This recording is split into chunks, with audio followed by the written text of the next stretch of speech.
The views and opinions expressed today on Black Focus Radio are not the views and opinions of the station, its management, or its advertisers. Now, let's get ready to focus on our issues, our solutions, using our voices on Black Focus Radio. Welcome to Black Focus, the show designed with our community in mind, where we focus on our issues, developing our solutions, using our voices. Central Arkansas, surrounding areas, and the nation. Get ready. Black Focus starts right now. Phone lines open at 855-525-5683. So here's your host, David W. Coleman. Well, it's Monday, and the Creator has blessed you to make it to another Monday and another edition of Black Focus Radio. It's the place where we talk about our issues, we use our solutions, and our voices. You can get in touch with me at 855-525-5683 if you want to call me, or send me an email at blackfocusradio@gmail.com. Don't forget to go out to the YouTube page, like, share, and subscribe. We are slowly creeping up and getting more people to hear me. I'm meeting a lot of people here in the DMV area, and every chance I get, I try to turn them on to the show. So hopefully you'll do the same as well. Also, you can hit us up on Instagram and YouTube. Okay? By the way, don't forget to support our sponsors. That's joynetradio.com, and that's the show or the station that broadcasts the show live out in Little Rock, but it goes all over the world because they're online. And of course, ribrub.com. That's RIBBRUBB.com, where we bake it, grill it, smoke it. Oh yeah. So come on. Give me a hand and let me take you to barbecue land. That's what we like to say on ribrub.com. All right. One other thing. I want you to join me for my one-man crusade to get rid of the N-word. Now, as you join me, you will be a one-man or one-person crusader as well. And then we'll join together and scream with our voices loud and clear so everyone can hear. Just don't say it. Okay? Now, a lot of stuff to talk about today. Of course, we're going to start off with Black Facts. We are talking a little bit about what I'm doing here is highlighting all of the massacres during the Red Summer. So we've got a long way to go. Y'all have no idea. And I probably shouldn't say all of them because there are some other things I want to throw in here. Because we just celebrated Nat Turner's birthday as well. We'll talk about him a little bit probably today as well. I also want to talk a little bit about Kyren Lacy. Okay? I want to talk about Kyren Lacy. Those of you who may not know him, you're going to get to know him today. It's a really, really disturbing piece. We talked a little bit last week about violence, and of course, we'll get into that a little bit more as well today. We're also going to talk about the lying Rethuglicans, and because we're in the middle of a shutdown, and we don't know where it's going to end, but as I said last week, on last week's show, that the Democrats are at a crossroads. We're in the middle of it now. Let's see what happens. And of course, we've got to do our weekly update on Epstein, because this thing's getting thicker and thicker. And what's going on with Mike Johnson? Is Mike Johnson considered gay? Wait a minute. Whew. It just keeps on coming. And last but not least is what we must do. And of course, we'll talk about some of the things that are important for us in the Black community and how we can solve some of our problems. Okay? And voting is one of them, by the way. All right. Okay. So that's what's going on. But before we move forward, we must christen the show with Black Facts. Dynamic Black Facts. Our culture, our history, our people. Black Facts is something that we do every week, that we highlight some of the things that have went on in the black community. I just don't focus on Martin Luther King and Malcolm X and all those other folks, Medgar Evers. I talk about them throughout the years, but I like to give black facts that are important, that we all need to know. And don't get me wrong, those folks that I just mentioned, oh, they the bomb, all right? But I like to go deeper, even to African facts, because African facts are black facts as well. But today, and over the next few weeks, as I said earlier, I am featuring the race riots that took place, and I won't say the race massacres, that's what they were, that took place during the Red Summer. And one of the ones that I'm talking about today is the Elaine, Arkansas massacre of 1919. The Elaine massacre was by far the deadliest racial confrontation in Arkansas history, and possibly the bloodiest racial conflict in the history of the United States. And the reason I talk about Elaine, of course, I'm from Arkansas, but whenever we talk about these massacres over the years, now it is getting more publicity. Elaine, Arkansas has been ignored. But when you hear the story, oh my God, it was horrific. And I'm going to try to get through as much of this as possible, okay? While its deepest roots lay in the state's commitment to white supremacy, the events in and around Elaine, Phillips County, stemmed from tense race relations and growing concerns about labor unions. A shooting incident that occurred at a meeting of the Progressive Farmers and Household Union escalated into mob violence on the part of the white people in Elaine and surrounding areas. Although the exact number is unknown, estimates of the number of African Americans killed by whites have ranged into the hundreds. 5 white people lost their lives. And by the way, they never found those bodies in Elaine either. That's a common refrain in many of these race massacres that took place. Yet I digress. The conflict began on the night of September 30th, 1919, when approximately 100 African Americans, mostly sharecroppers on the plantations of white owners, attended a meeting of the Progressive Farmers and Household Union of America at a church in Hoop Spur, Phillips County, 3 miles north of Elaine. The purpose of the meeting, one of several black sharecroppers in Elaine area during the previous months, was to obtain better payments for the cotton crops from the white plantation owners who dominated the area during the Jim Crow era. Black sharecroppers were often exploited in their efforts to collect payment for their cotton crops. The union had contracted with lawyer Ulysses S. Bratton, whose son, Osier, was at the meeting. In previous months, racial conflict had occurred in numerous cities in America, including Washington, D.C., Chicago, Illinois, Knoxville, Tennessee, and Indianapolis, Indiana.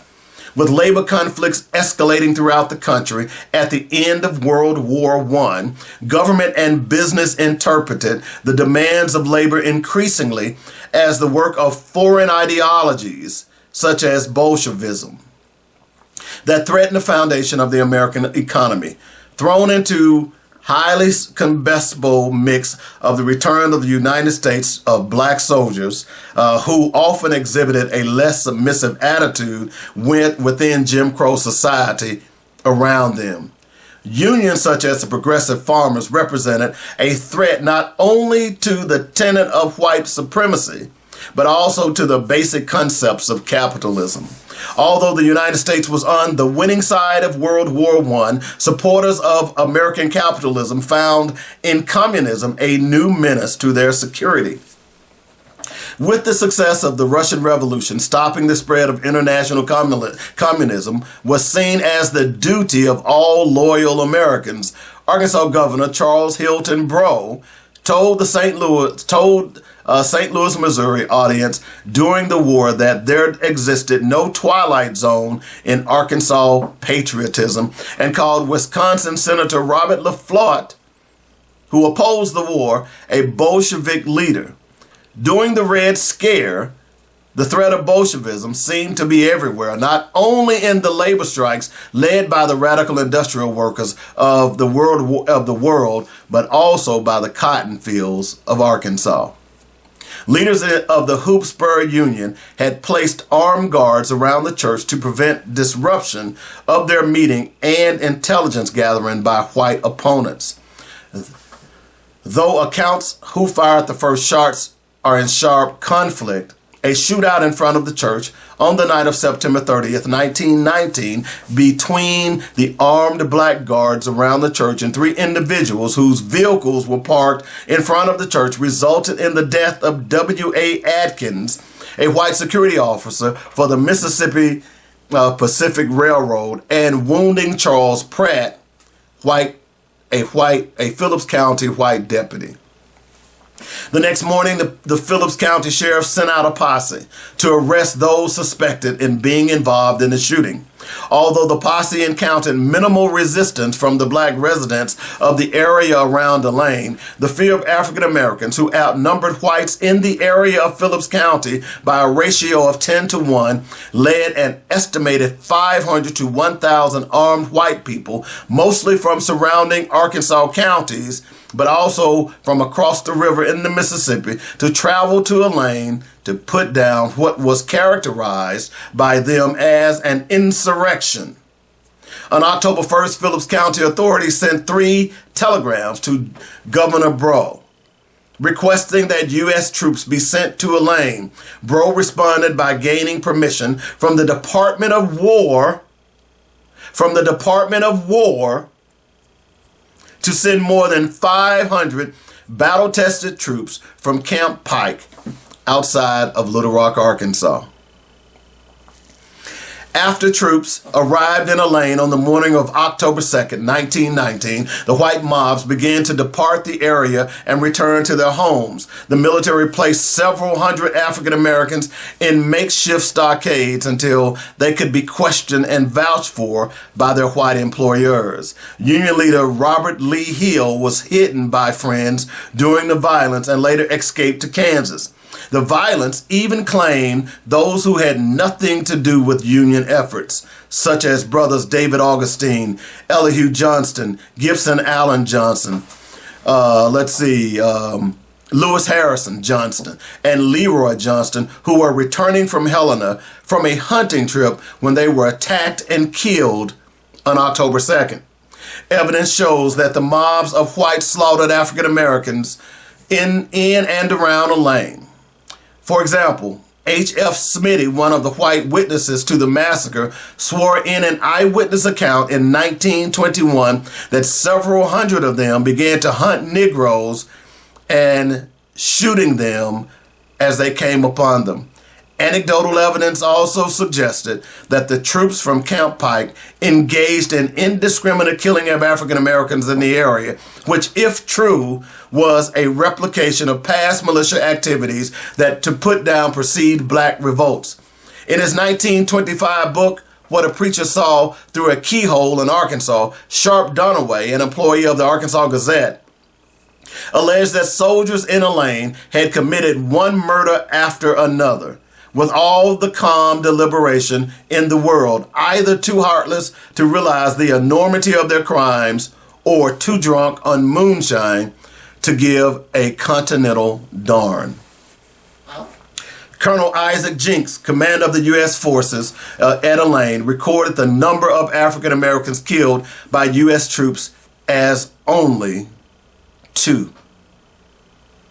In contrast, the correspondent for the Memphis Press on October 2nd, 1919 wrote, "Many Negroes are reported killed by the soldiers." Other anecdotal information suggests that U.S. troops also engaged in torture of African Americans to make them confess and give information. The white power structure in Phillips County formed a committee of 7 made of influential planters, businessmen, and elected officials to investigate the cause of the disturbance. The committee met with Governor Breaux, who had ridden the train with the troops and accompanied them on a march to the Hoop-Spur area. The governor, who was reported as saying he was going to Elaine to obtain correct information, accepted the authority of the committee in return for its commitment that no lynchings would take place in Helena of Phillips County. He returned to Little Rock the next day and told a press conference the situation at Elaine had been well handled and is absolutely under control. There is no danger of any lynching. The white citizens of the county deserve unstinting praise for their actions in preventing mob violence.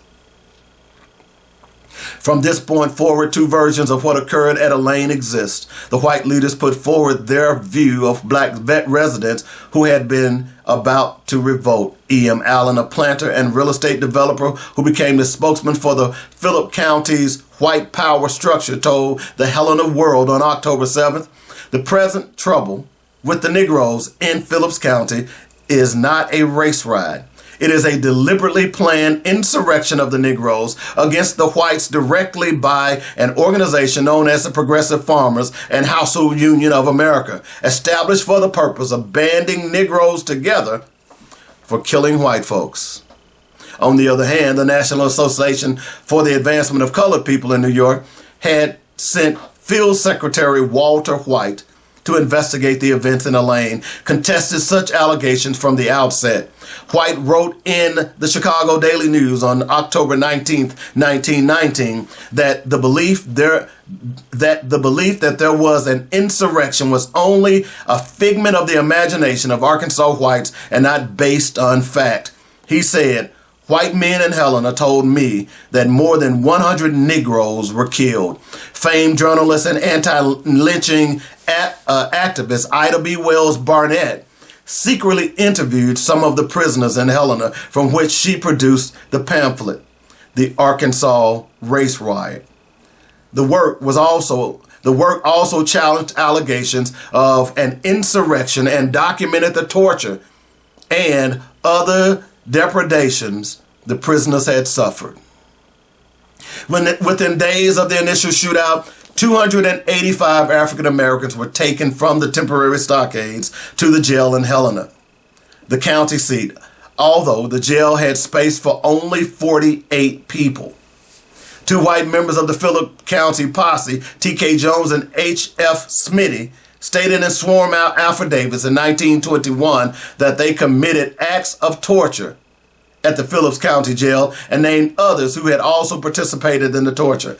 On October 31st, the Phillips County grand jury charged 122 African Americans with crimes stemming from racial disturbances. The charges range from murder to night riding, a charge akin to terroristic threatening. The trials began the next week with John Elvis Miller leading the prosecution.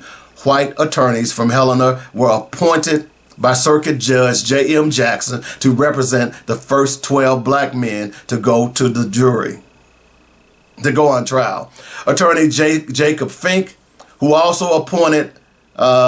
also appointed to represent Frank Hicks, admitted to the jury that he had not interviewed any of the witnesses.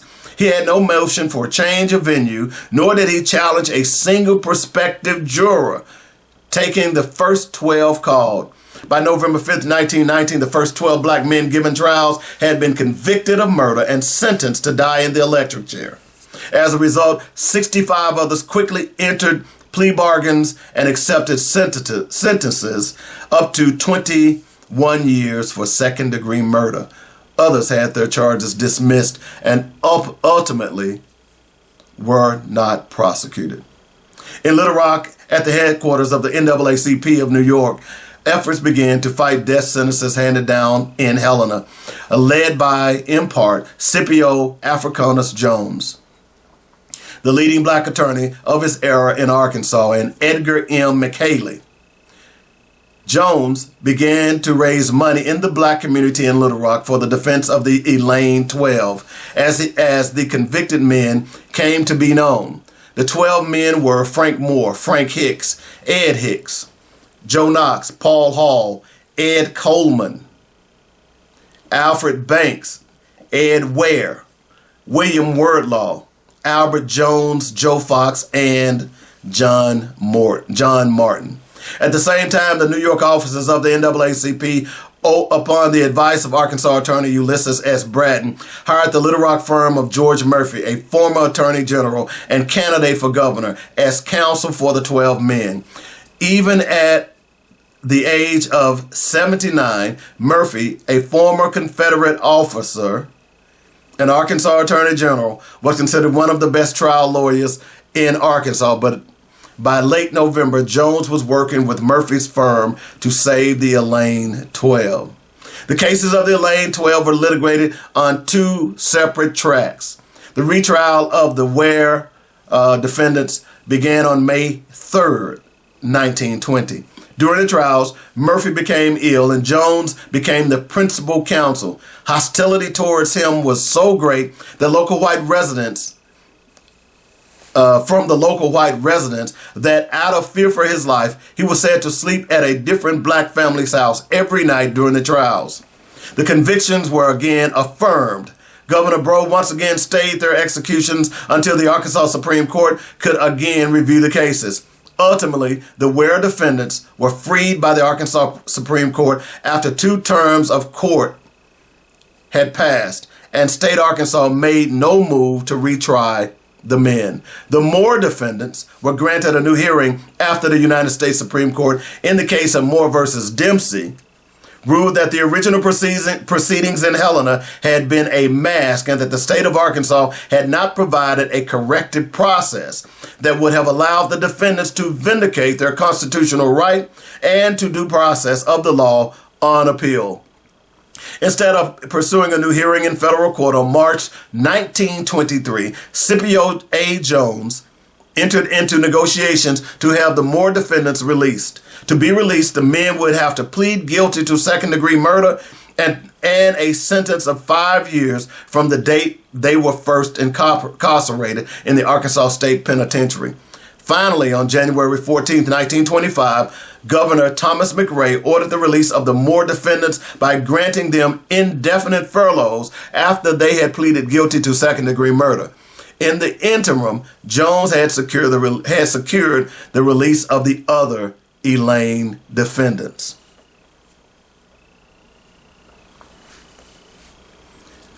Some local residents of Phillip County still contend that white people at the time acted appropriately to prevent a slaughter in the Elaine area in 1990. The modern view of most historians of this crisis is that white mobs unjustifiably killed and undermined a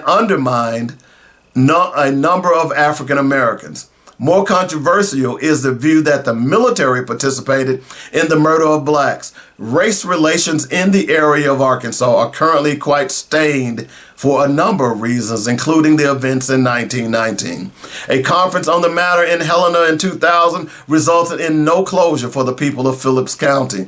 However, the Winthrop Rockefeller Foundation provided major funding for a 2002 documentary, The Elaine Massacre, Tragedy and Triumph, which was distributed along with an informational booklet to every Arkansas school district.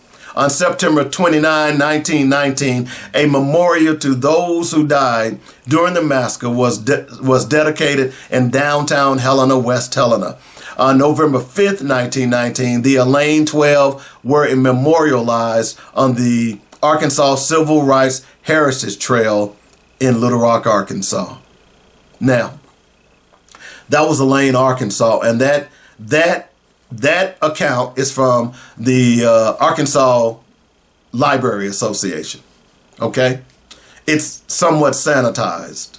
Now, we've had numerous guests who have studied the Elaine Massacre. 2 of which one was at the University of Arkansas Little Rock, who has moved on to the University of Missouri, and then one who was at Arkansas State University. So I've got a little time, so let me just quickly tell you. What this doesn't say is that Union troops, you heard they arrived on a train, right? They did. And on that train were machine guns. And when the riot or the massacre began, many of the blacks fled into the fields, the cotton fields, their farm fields, and they hid low in the vegetation.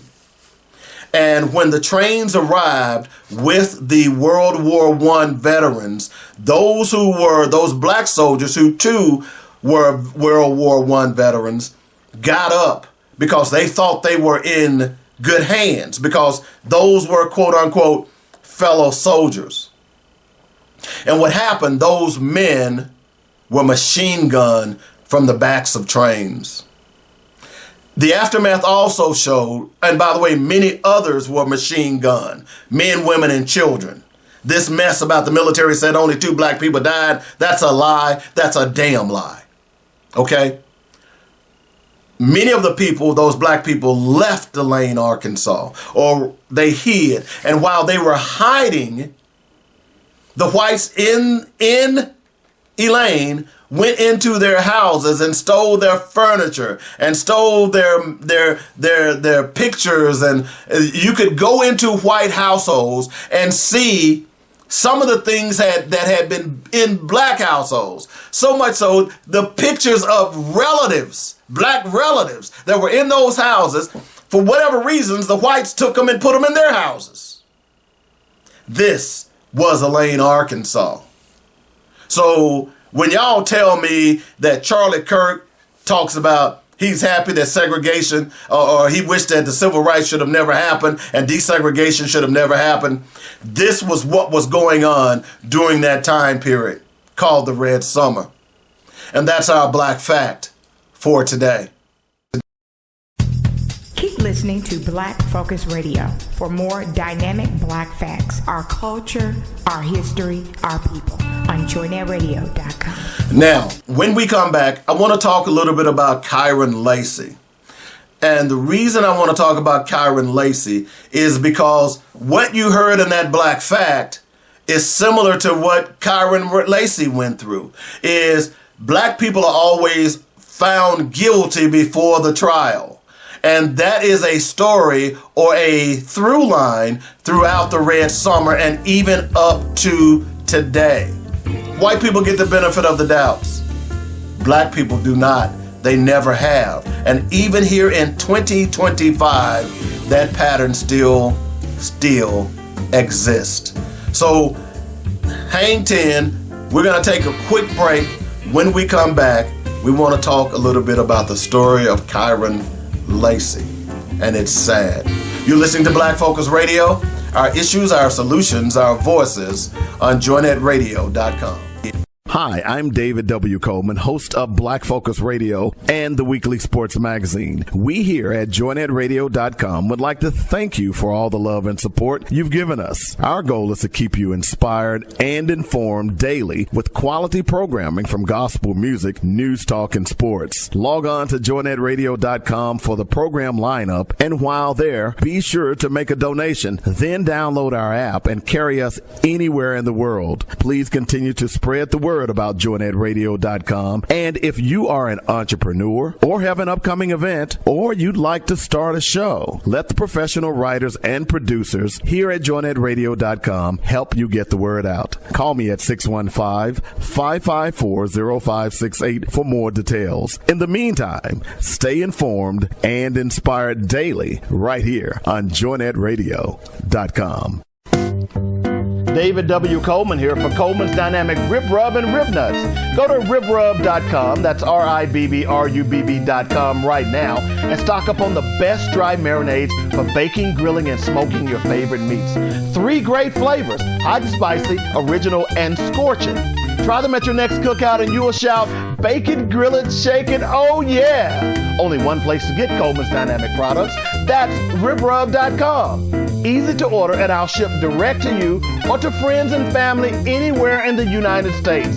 While on the site, be sure to check out other great items, especially the rib nuts. Who'd have thunk it? Peanuts sauteed in a barbecue marinade? That's just crazy good. Get them at ribrub.com right now, along with other great recipes. That's ribrub.com. If you don't like my rib rub or rib nuts, I'll give you money back. Do it today. That's Coleman's Dynamic Products at ribrub.com. Welcome back to Black Focus Radio. Our issues, our solutions, our voices. 855-525-5683 is the number. That's how you get in touch with me if you'd like to join the show. You can also hit us up on Instagram, YouTube, and Facebook. Don't forget to support our sponsors as well. So we talked a little bit about the Black Facts and what happened in Delane, Arkansas, and we're going to be covering a lot of these Red Summer massacres that went on with white people, because there are two throughputs here. Is that typically when white people don't have their way, they want to be violent. This is historical, okay? This is not just me saying it, but this is historical. And this is a classic example of that. And you're seeing that play out here in the United States every day. Since 1990, 75% of the racial violence and the violence against, or what you could say, domestic violence, has been white men, white people. 75%. So don't allow the right wing to try to change the dynamics, or at least change the dynamics of the story, by saying, oh, it's left-wing violence. This is what you've been hearing all about this Charlie Kirk thing, okay? So we're not going to let them change that story, because, and by the way, that number was on the DOJ's website up until about a week ago, when the Trump administration decided to take it down because they wanted to push a narrative. Hello? All right. So let's talk about Kyren Lacy. The attorney for Kyren Lacy said the former LSU wide receiver was nearly 100 yards behind a fatal hit-and-run accident, despite the charge, or I should say, despite being charged with multiple felonies. Lacy, who was set to face a grand jury hearing on April 14th, 2024, on the charges of negligent homicide, reckless operation of a vehicle with an accident, and hit and run that caused a fatality related to his involvement, died on April 12th, 2024, after authorities who were called after a verbal dispute between Lacy and a family member. Lacy fled the scene before police arrived, with the pursuit ending with his death. Louisiana State Police said following its investigation into the December accident that killed Herman Hall, that Lacy recklessly passed multiple vehicles at a high rate of speed by crossing the center line into oncoming traffic in a don't pass zone on Louisiana Highway 20. Lacy turned himself in and posted a $151,000 bond. State police say Lacy drove around the crash scene following the accident, fled without stopping to help or report the crash and his involvement in it. We know from data that Kyren Lacy did in fact pass 4 cars. There is no disputing that. Further north, Lacy passed 4 cars. That's Lacy's attorney, Mark Ory, showing the video crash. However, he was back in his lane of travel, 92.3 yards back in his lane behind Mr. Hall at the time of the impact. He was 72.6 yards behind the vehicles at the time of the impact. Key word, behind the vehicles.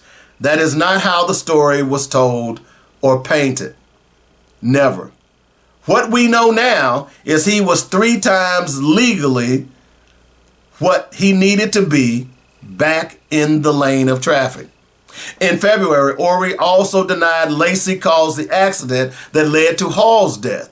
The collision that resulted in the death of Mr. Herman was not caused by Mr. Lacy's action. The accident occurred directly in front of him when a second vehicle in the oncoming lane crossed the center line and collided with Mr. Herman's vehicle, in which he was a passenger. We are of information and belief that the vehicle that collided with Mr. Herman's vehicle was issued a citation. At no time did Mr. Lacy's vehicle strike the rear of Mr. Herman's vehicle, nor did any of the vehicles Mr. Lacy passed collide with his. After the collision occurred in front of Mr. Lacy, he cautiously went around the vehicles after passage was safe. It is crucial to emphasize that Mr. Lacy did not cause or contribute to the crash. There was no suspicion of alcohol or drugs used involved. Furthermore, contrary to some media reports, Mr. Lacy never returned to the scene of the accident. Lacy started his college career at Louisiana State before transferring to LSU prior to the 2020 season. Okay, Kyren Lacy was a bright star, according to Brian Kelly, the head coach. He had incredible personality. So, why am I bringing this up? You all don't know this story, do you? Kyren Lacy was an upcoming, projected to go to the NFL. And if you didn't understand what I just read, this young man came upon an accident on Highway 20 in Louisiana. And for whatever reasons, the Louisiana Police Department blamed him for this accident and the death of another driver. Now, I've seen the video now. That video has been circulating on social media for the last couple of days, and there is video of his car. And just as you heard me read, by the way, that's from the USA Today. You just heard me read that at no time did Mr. Lacy's car hit anything, any car, or anybody. But Mr. Lacy was charged with, let me go back.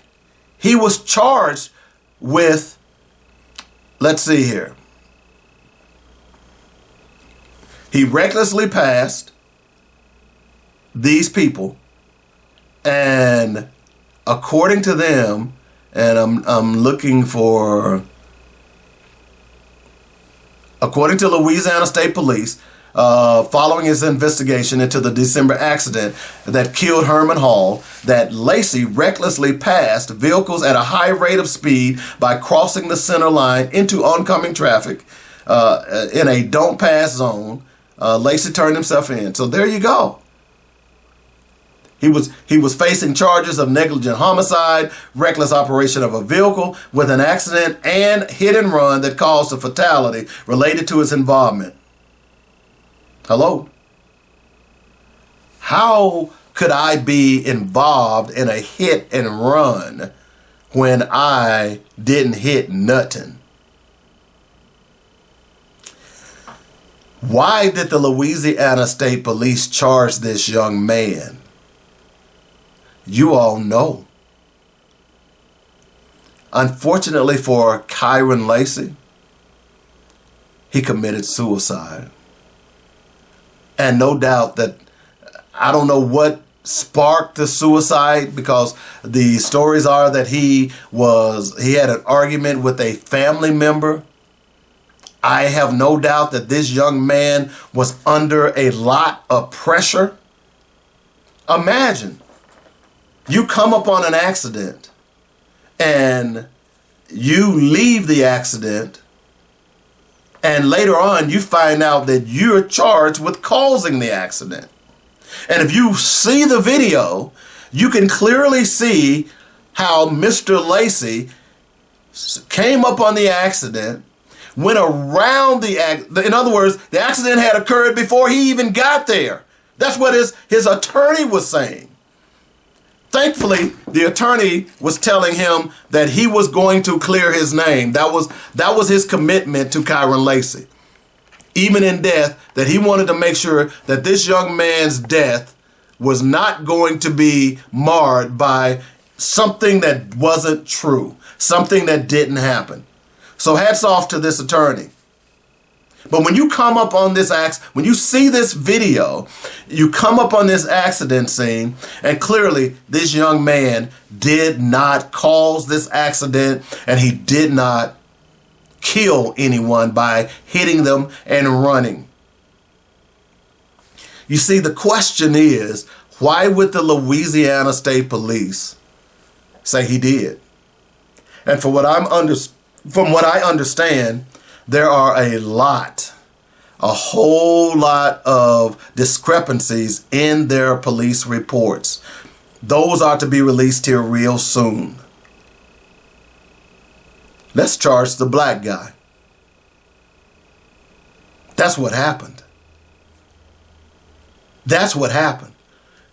Why didn't you charge the driver who came across the center line and hit Mr.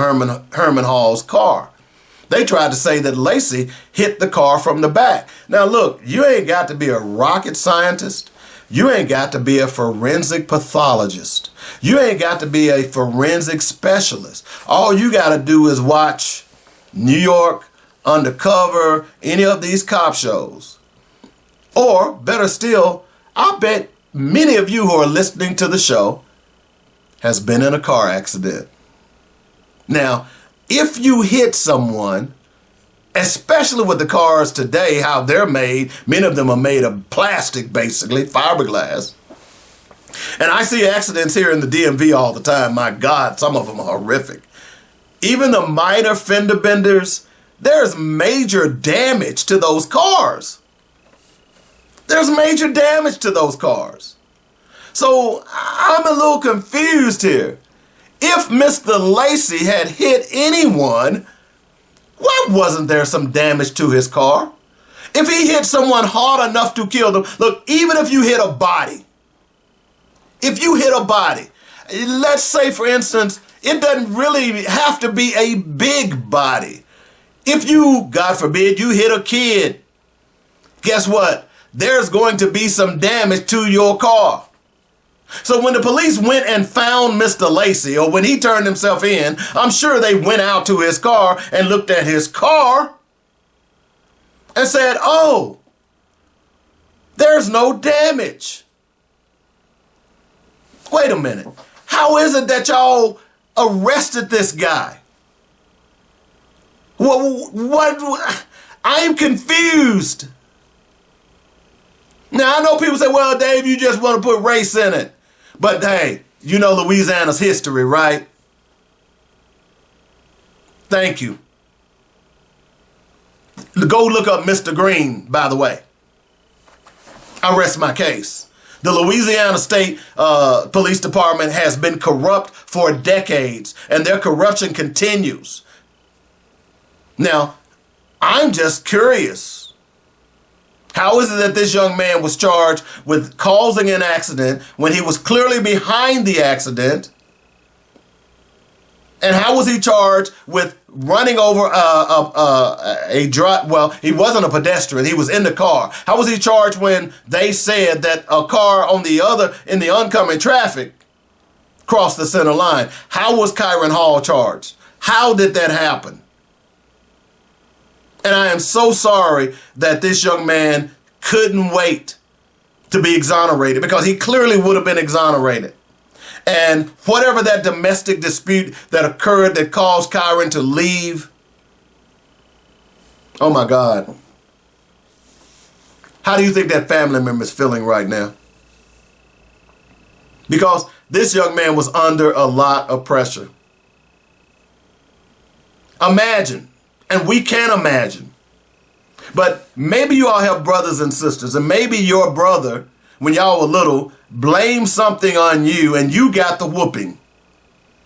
Y'all don't know what whoopings are, do you? I'm from another generation. But you got the whooping. Back then we called it beatings. How quickly, or how did you feel? How did you feel that you were blamed for something that you didn't do? Now, multiply that by 1,000, because you were Mr. Lacy was blamed for a death, of killing someone and causing a major accident, something he didn't do. And for whatever reasons, the Louisiana Police Department had it out for this young man. Can you say lawsuit? Because those police reports, according to people who are more familiar with this story, just don't add up. Just don't make sense at all.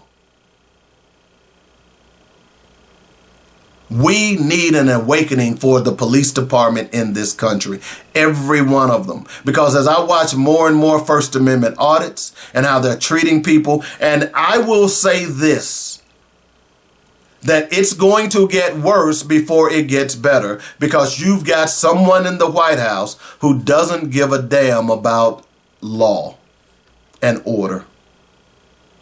And it's not just in the White House, it's in the House of Representatives and in the Senate. The Rethuglican party is worse than Donald Trump because they are allowing him to do this. And I know we get caught up on what Trump says, but he would not be able to do the things that he's doing if it wasn't for the Rethuglican party.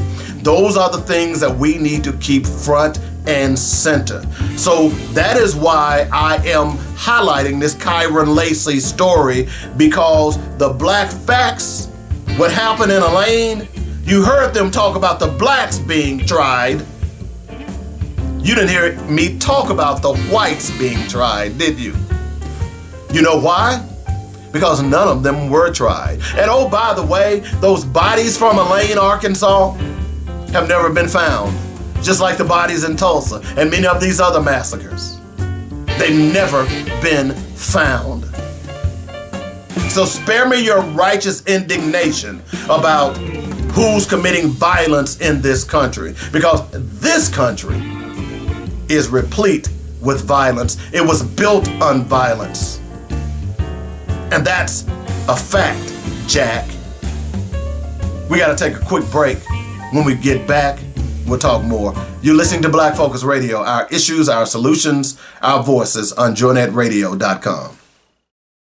Barbecue season is here, and you're still using that 99-cent goop full of chemical derivatives and high fructose corn syrup for your sauce? Stop, please. Get to ribrub.com now and save your next cookout with an array of all-natural rubs and sauces. Start with the Dynamic Rib Dust for seasoning and the Dynamic Rib Rub for flavor, and top off your grilled or smoked masterpiece with Dynamic Rib Juice. Don't forget the Dynamic Pepper Juice for just the right kick for those chicken wings. One other thing, you've got to try the delectably delicious Dynamic Rib Nuts. Can't decide? Order a Dynamic gift box and satisfy all of your cravings. Come on, give me your hand and let me take you to barbecue land at ribrub.com. That's RIBBRUBB.com, and we'll show you how to bake it, grill it, smoke it. Oh yeah. All you celebrities out there who poured ice water on your head, here's a chance to do something else. I challenge all of you to sing the "We Ain't Gonna Stop Till People Are Free" song. Here we go. I can hear my neighbor crying, I can't breathe. Now I'm in the struggle and I can't leave. Calling out the violence of the racist police. We ain't gonna stop till people are free. We ain't gonna stop till people are free. Come on, sing it out. Actually killed him. They killed him psychologically.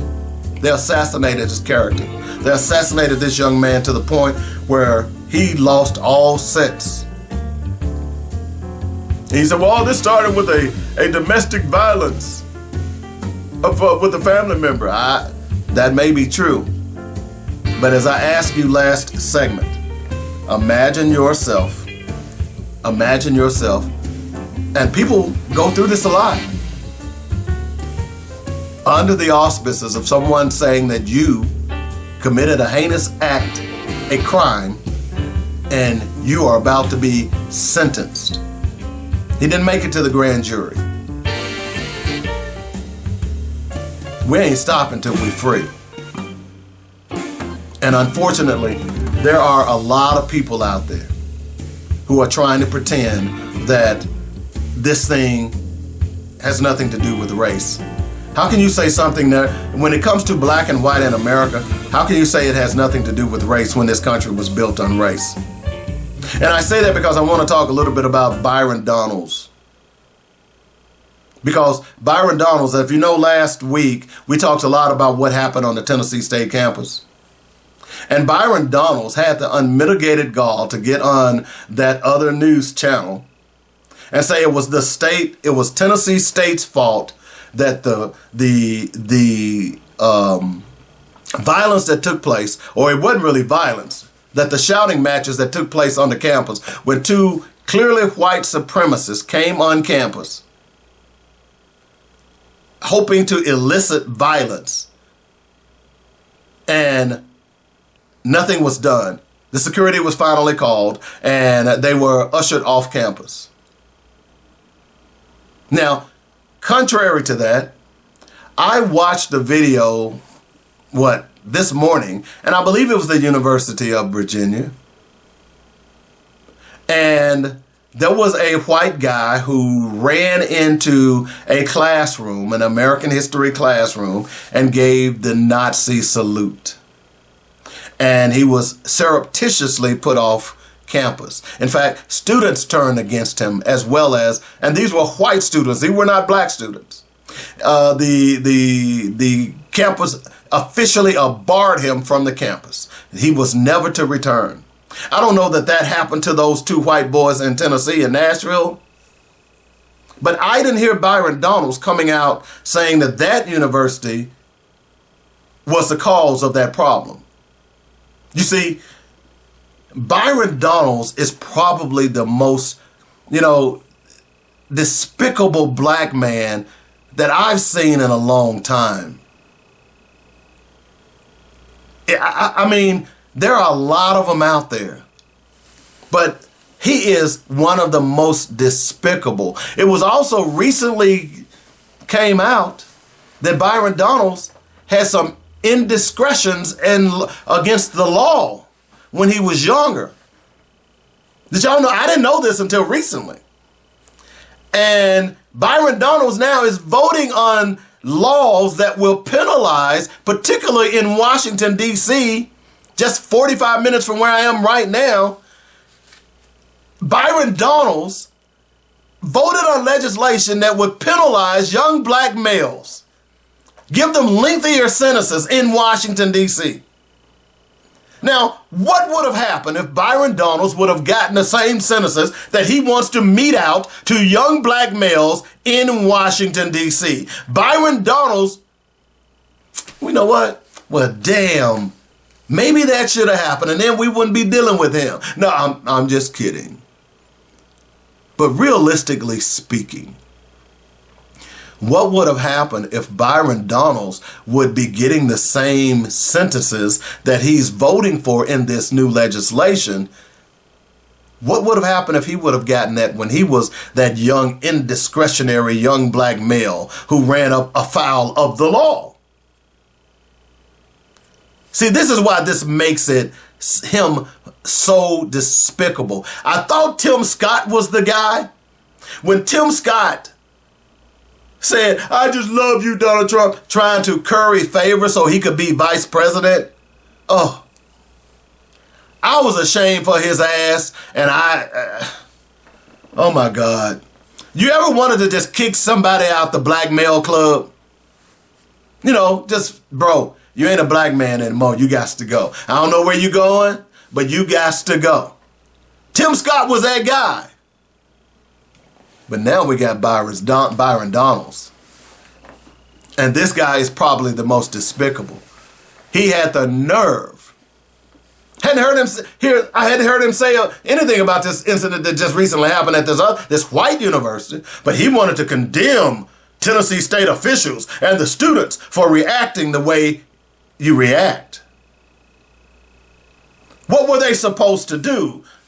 Mr. Donalds? Were they just supposed to ignore them? You've got white people on a historically black campus making racial slurs, and they were supposed to ignore it? That's amazing to me that a black man would fix his mouth and allow that thought to enter his pea-ass brain and say what he said. It's unbelievable. All black folks ain't skin folk. Or I should say, all kin folk ain't skin folk. And Byron Donalds is one of those people. By far the most despicable black man in America today. You know what? I just had a thought.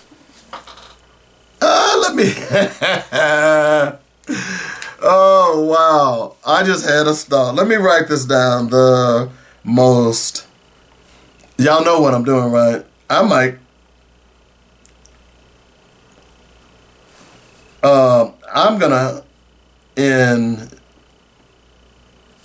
I just had a thought. I'm sorry. I was programming live on air right there. Whoo, man. I think that we will do this. I think that we will. Look, you're more than welcome to have whatever political view you want. But when it comes to the point of you criticizing people who did some of the same things that you did as a young black male, and then not only are you criticizing them, because we all were young, we all had youthful indiscretions, and it's not dedicated to one race or the other. It's everybody. I mean, when I talk to my friends from other ethnic persuasions, and we talk about our childhood, we talk about something. Oh man, I did this. What? Man, you crazy. Man, I don't know, man. I was young, dumb, and stupid. You hear that all the time. So now I become a legislator, and I decided, okay, the same things I did where I wasn't punished, the same things that I did, I now want to put people in jail for extended periods of time. And not adults, but teenagers. Look, God knows teenagers today are nothing like the teenagers that I grew up in. But even still, in the sanitized world that we lived in during that time period, and I'm quoting sanitized, we still did some bad things, some dirty things. And I say we as a collective of young, innocent teenagers, and that's black and white, because teenagers do that kind of stuff. Does it warrant a jail sentence? Now, if you're out here committing major crimes, that's another story. But shouldn't you get a second chance? If we're going to start locking up all of our teenagers, then who's going to run this country in the future? Oh, by the way, that's right. It's okay to lock up long as they're black teenagers. Hello. You see, black males, young black males, they are potentially violent. But young white males, something's wrong with them. They've been aggrieved. Yeah, I'm going to say it right now. I'm going to create a category. I'm letting y'all know right now. I'm going to create an award. I'm going to make a meme, and the most despicable black man or woman in America. All right? We're going to do this every week going forward. The most despicable black man in America. And look, we may not have one every week, because what we're going to do is that I'm going to see if I can get some participation from social media. And what we're going to do is we're going to nominate who that person might be. We might throw up a couple of names, and that person will stay on the perch until someone else comes along. So Byron Donalds right now could be on that perch for quite a bit of time. Okay?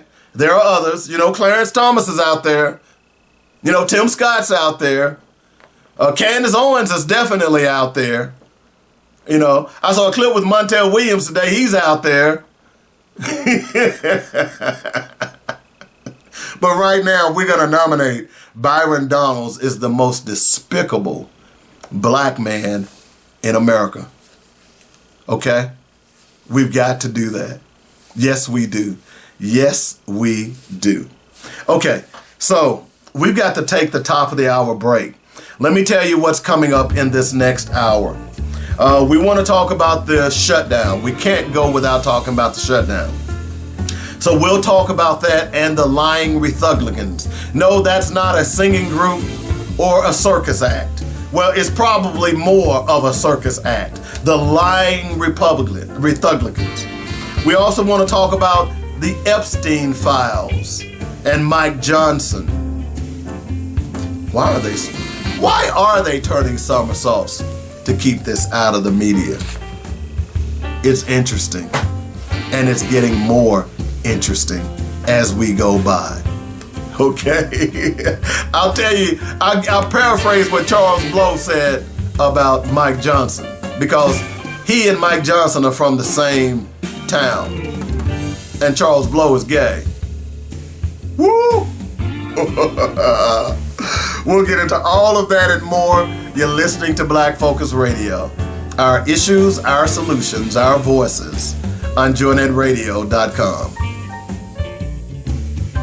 Hi, I'm David W. Coleman, host of Black Focus Radio and the weekly sports magazine. We here at joynetradio.com would like to thank you for all the love and support you've given us. Our goal is to keep you inspired and informed daily with quality programming from gospel music, news, talk, and sports. Log on to joynetradio.com for the program lineup, and while there, be sure to make a donation. Then download our app and carry us anywhere in the world. Please continue to spread the word about joynetradio.com. And if you are an entrepreneur or have an upcoming event or you'd like to start a show, let the professional writers and producers here at joynetradio.com help you get the word out. Call me at 615-554-0568 for more details. In the meantime, stay informed and inspired daily right here on joynetradio.com. The views and opinions expressed today on Black Focus Radio are not the views and opinions of the station, its management, or its advertisers. Now, let's get ready to focus on our issues, our solutions, using our voices on Black Focus Radio.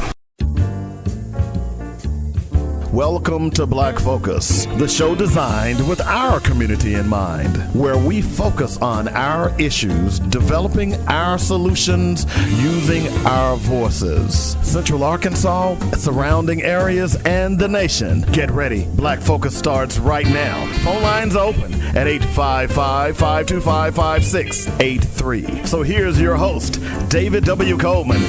Welcome back to Black Focus Radio. Our issues, our solutions, our voices. 855-525-5683 is the number. That's how you get in touch with me if you'd like to join the show. You know, I got such a thrill playing my Samuel L. Jackson last hour. We got to play it again. Here we go. All you celebrities out there who poured ice water on your head, here's a chance to do something else. I challenge all of you to sing the "We Ain't Gonna Stop Till People Are Free" song. Here we go.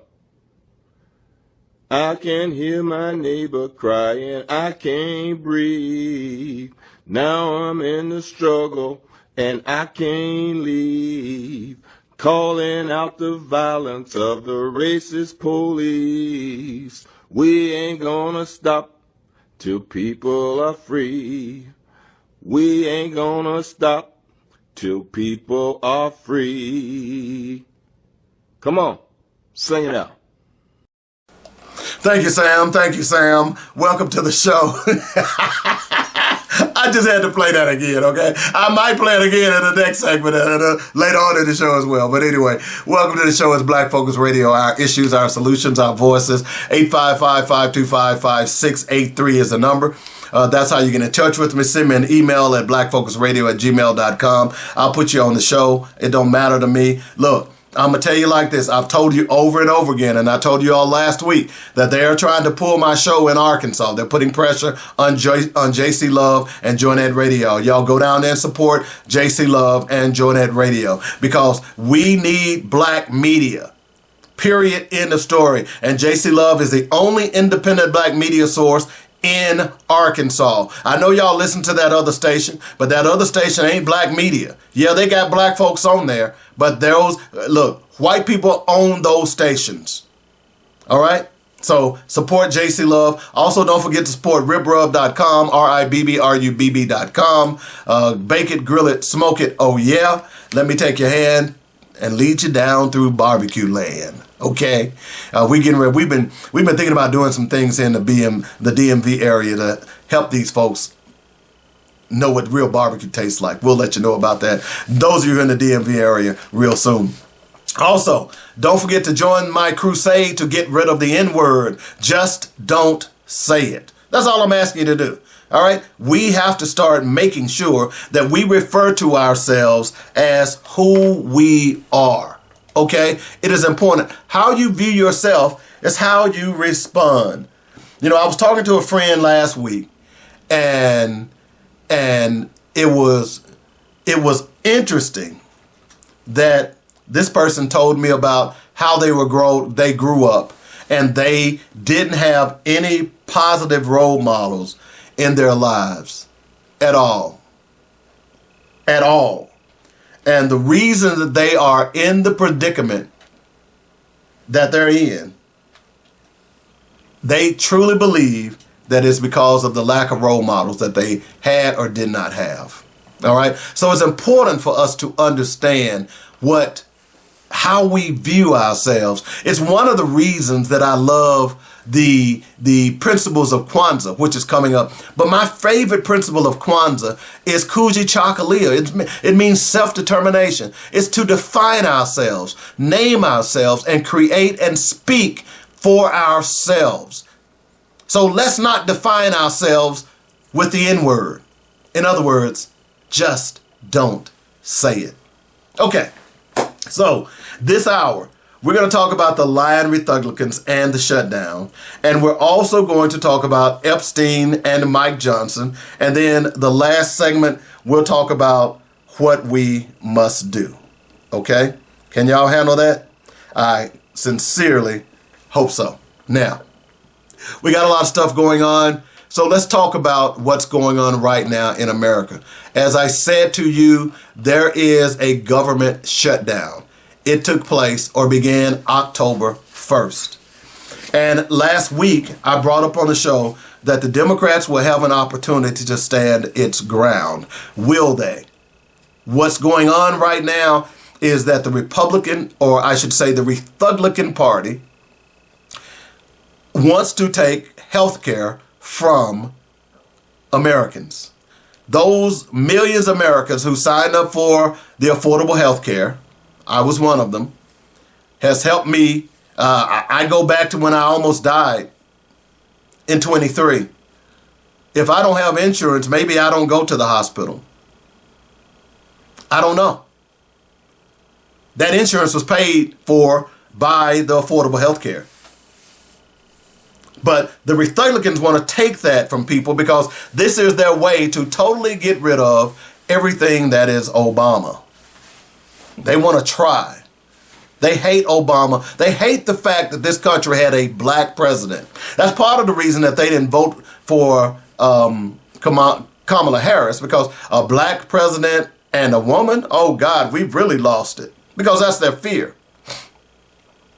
So they've decided that they were going to put in this continuing resolution that they were going to further eviscerate healthcare for people, poor people, because that's basically, and that's really everybody. If you're at a certain socioeconomic income, you can get affordable healthcare. In fact, there should be in America universal healthcare. Period. End of story. Now, one of the things that I want to bring up about this is because all of this money that they're saying that and by the way, the Rethuglicans are saying that the reason that they're doing this, the Democrats want to give money to illegal aliens. They want them to be on health care. Now, let me be clear, and this was something that came out during the Obama administration when the affordable health care was being debated. This came out that illegal immigrants were not subject to health insurance in America. That's not me saying it. That's the law. So when you hear these lying Rethuglicans, when you hear them start talking about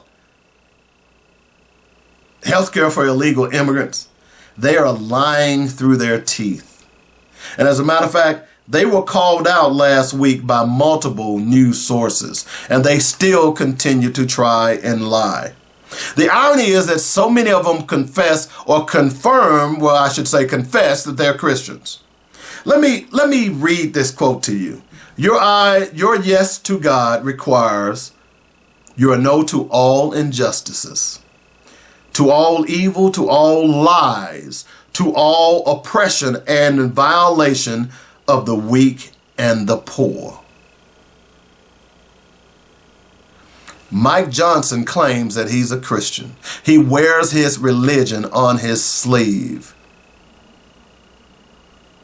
Does that apply to him? By the way, the author of that quote was Dietrich Bonhoeffer, a German pastor and theologian, and author, and an anti-Nazi dissident. He died in 1945. So why are these people lying? You see, here's what they've created. They've been very successful in creating this culture war. There are two ways I look at this. It's the watch the birdie syndrome, okay? And it's the Lyndon Johnson syndrome, okay? Now, I've talked about the watch the birdie syndrome. And I've talked about both of them. So let me take a moment to remind you again. Now, the watch the birdie syndrome comes from cartoons. Actually, it comes from Warner Brothers.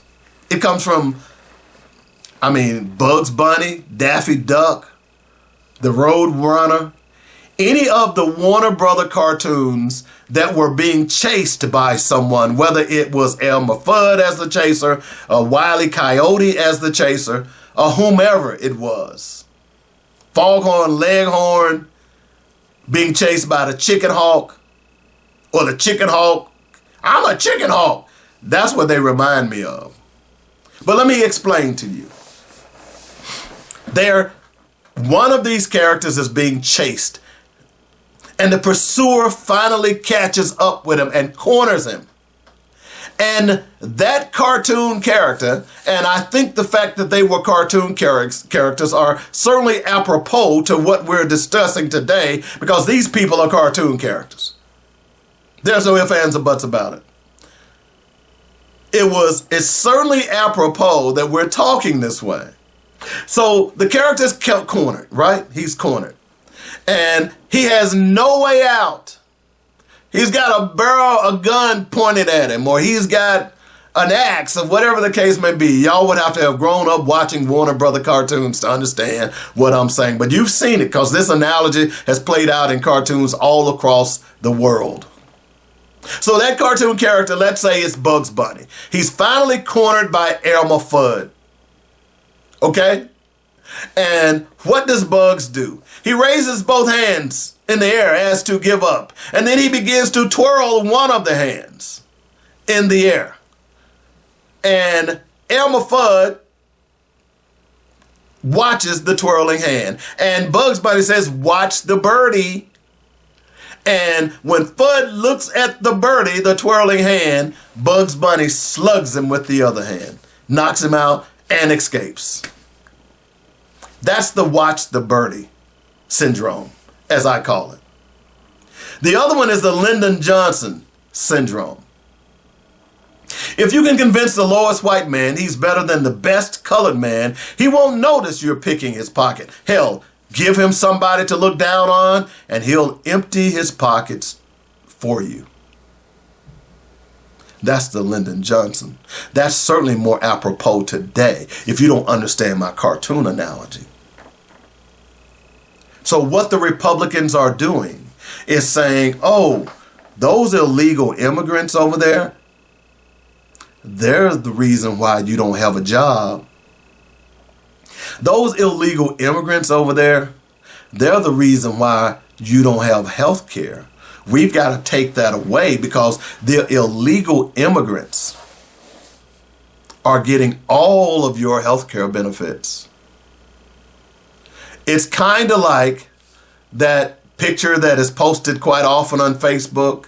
And I saw another one the other day. Different drawing, but the same thing applies. It's kind of like that, where you take those people. You got a rich man in a top hat sitting at a table, and you've got two other people. Well, let's say three. You've got an Hispanic, a black man, and a white man. All four of the men have a plate in front of them. On the plate in front of the black man is one cookie. Or better still, let's say $1. On the plate in front of the white man is $1. On the plate in front of the Hispanic man, there's $1. Okay? On the plate in front of the white man with the top hat, who represents the white bourgeoisie, there is a whole stack of money. Hundreds. The white man looks at the other three and says, be careful. He points to the white man and says, be careful. Those people over there are trying to take your job. They're trying to take your dollar. That's what they're doing. That's what they're doing with this shutdown, is that they thought that they would be able to get away with simply saying, hey, we're doing this. We know you're going to lose your health care, but we got to do this because immigrants are going to lose, or immigrants are trying to get free health care. Now, here's the irony behind all of this. So Donald Trump has been saying that he's gotten $17 trillion from tariffs. So if you say that we've gotten $17 trillion from tariffs, then what that means to me and someone who has common sense, because clearly your ilk doesn't, what that means to me is that you got plenty of money to fund the affordable health care. Hello? Y'all follow me? Somebody's lying.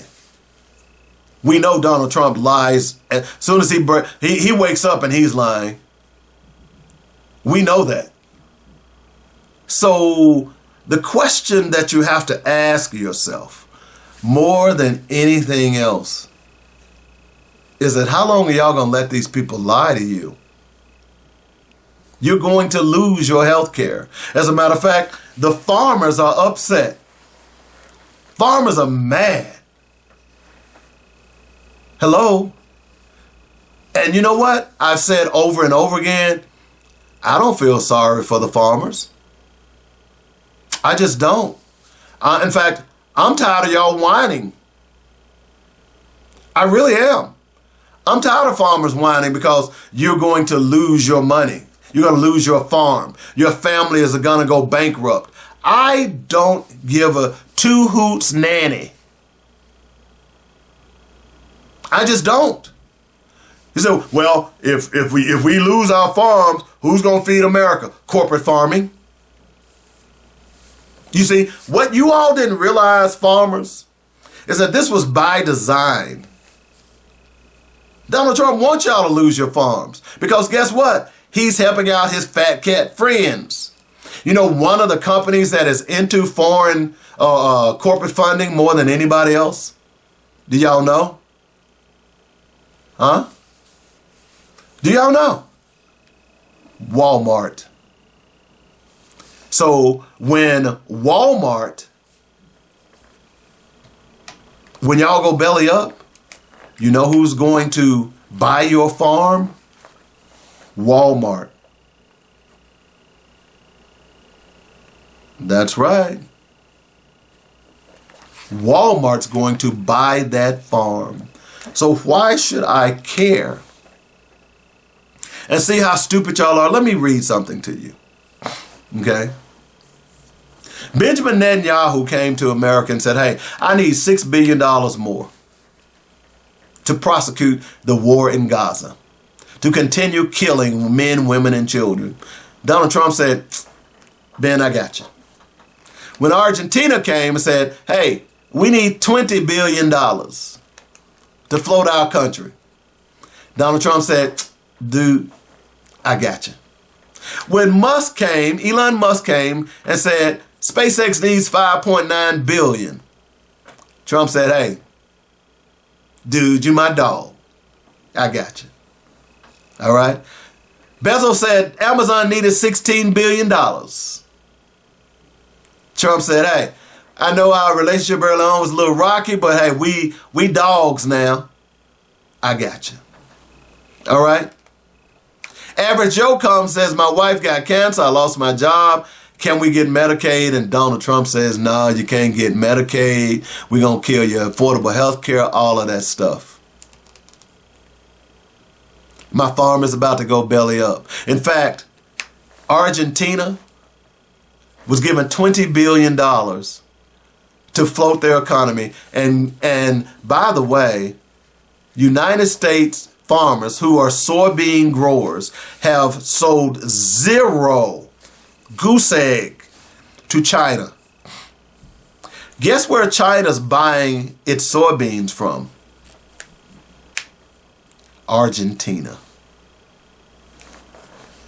We told y'all. So you put tariffs on, you stop American farmers from selling soybeans to China.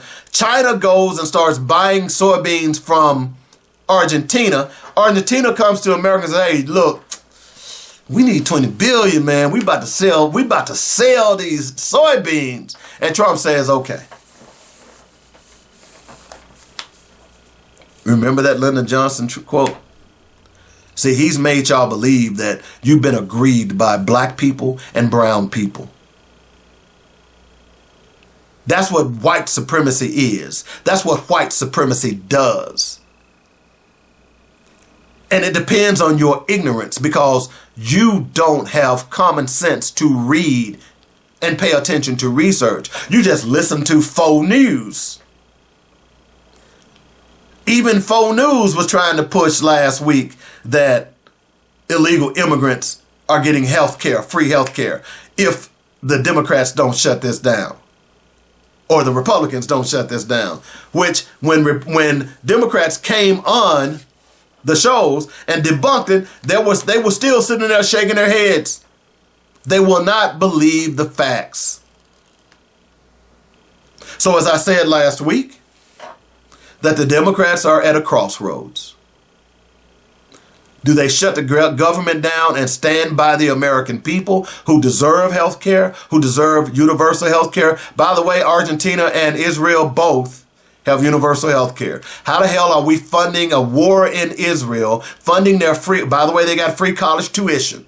How are we funding their free college tuition? How are we funding their medical system? And we can't get the same here. Something's wrong with that picture.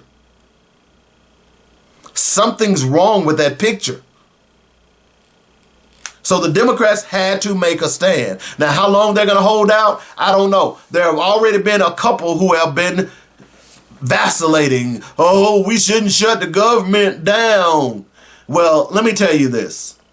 If you are a Democrat right now in the Senate, because they need 60 votes, if you are a Democrat in the Senate and you vote for this legislation, this continuing resolution, and they triple, quadruple, and quintuple our health care benefits, I am going to personally campaign. I am going to make memes every chance I get, and I might have to get back on Twitter. But every chance I get, I need to make sure that people know that you betrayed people for health care and money.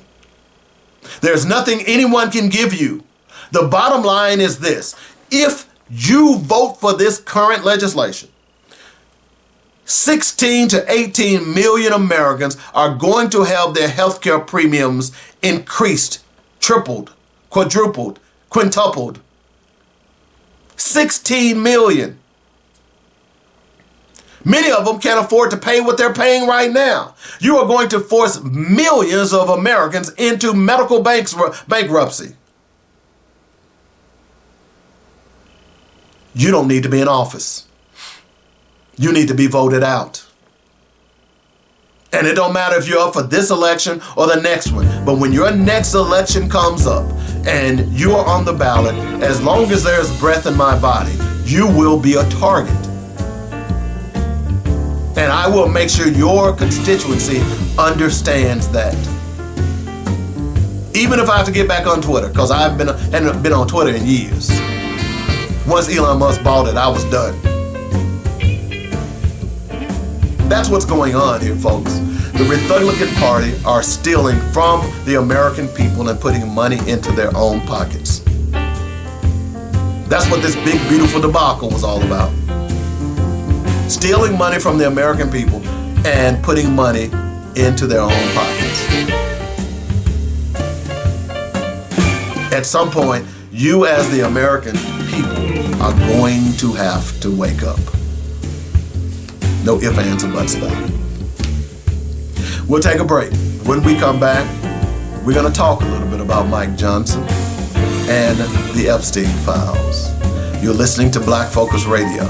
Our issues, our solutions, our voices on joinnetradio.com. I'm inviting all small businesses to contact me at 855-525-5683 and let Joynet Radio set up an advertising package specifically designed with your business in mind. This is a great opportunity for small businesses to get your products on the air. Do you want to get the word out about a new business? Joynet Radio is for you. Do you want to advertise your event or social gathering? Joynet Radio is for you. Do you preach or teach? Do it right here on joynetradio.com. Call me, Dynamic Dave, at 855-525-5683 or go to joynetradio.com and review our great lineup of shows. Let's help each other and let's get your products in the hands of consumers across the country. Call me, Dynamic Dave, at joynetradio.com at 855-525-5683. I'll talk to you soon.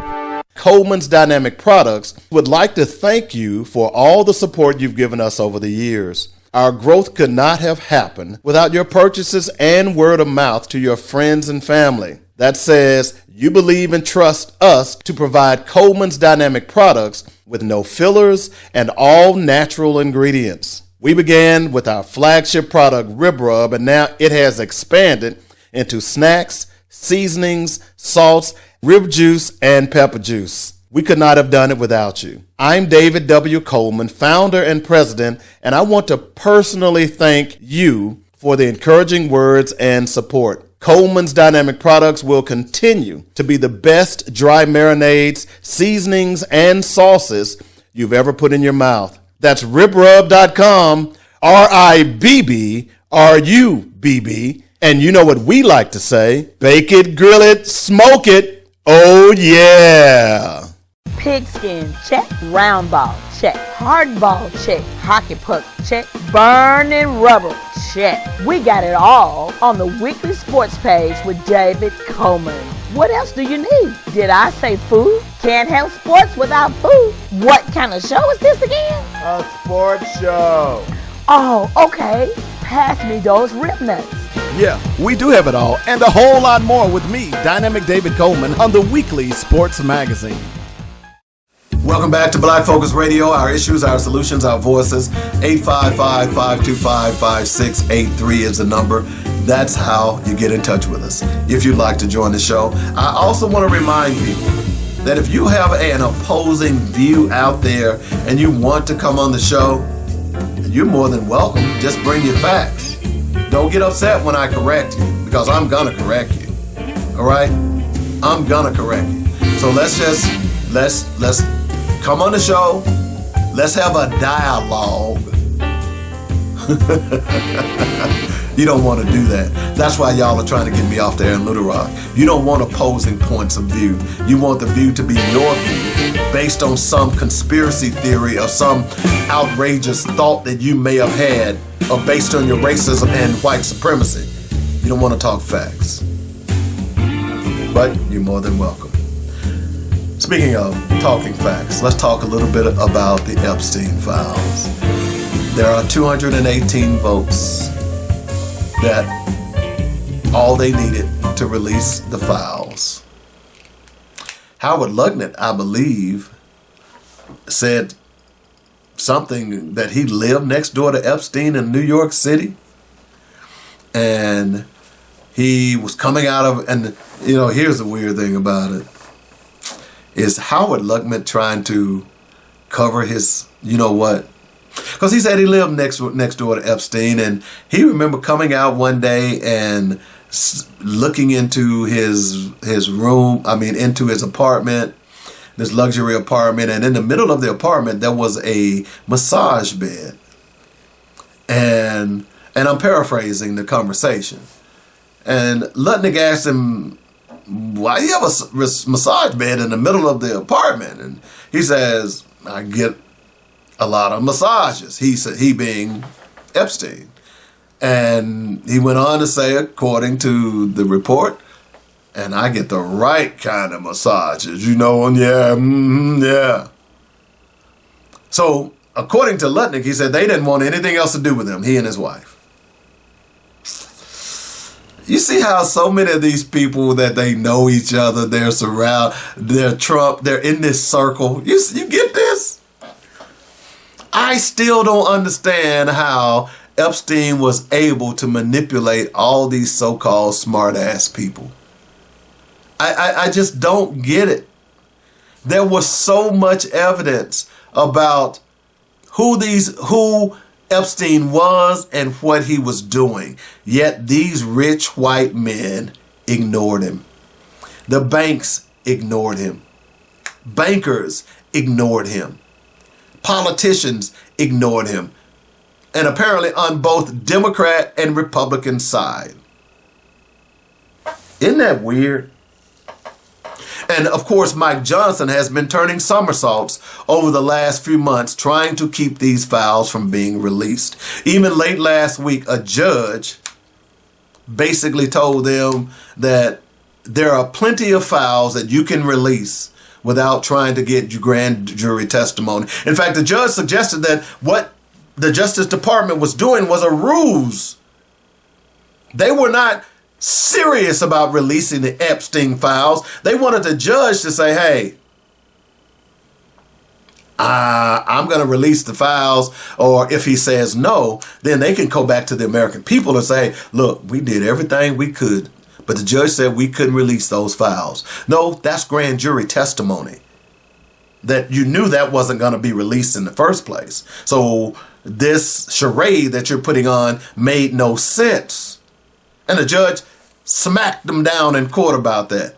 What about all those gigabytes of files that you can release that you refuse to release? And why is it that you won't release them?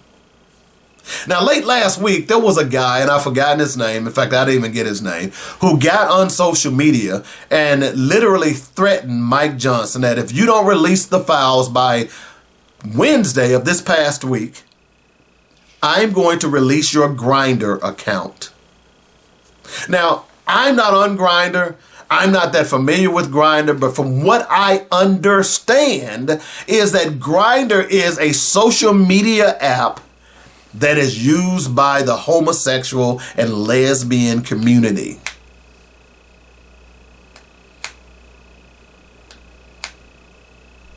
That was a pregnant pause, by the way, if you didn't get that, because I wanted that to sink in. If you heard the little bit before, the name and that account, and So this guy threatened to release those files.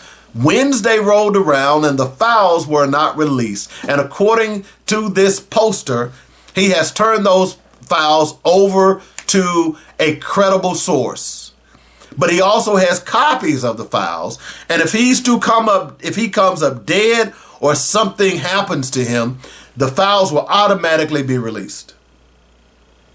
Now, these files are about Mike Johnson, the current Speaker of the House, the Bible-toting Mike Johnson, the leader of the Rethuglican party, who is anti-gay, anti-lesbian, anti-LGBTQ plus minus exclamation point, whatever.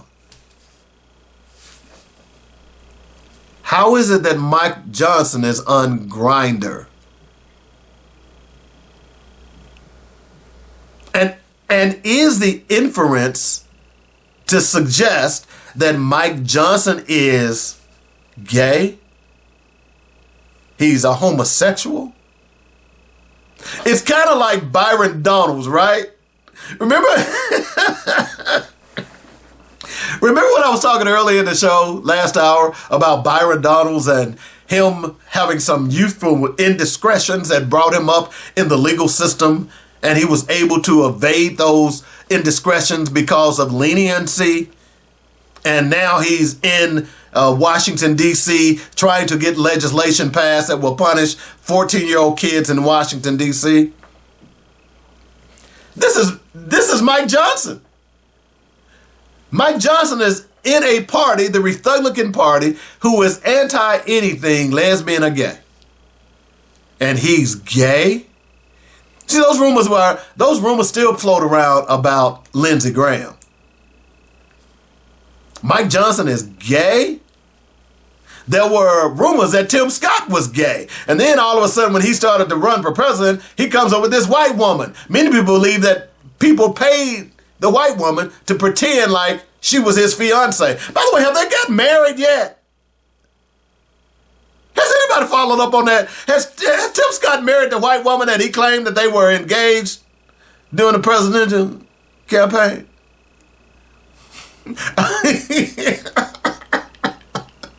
Look, let me just be clear with you. I don't care who you sleep with, as long as you don't try to put those values on me. It's kind of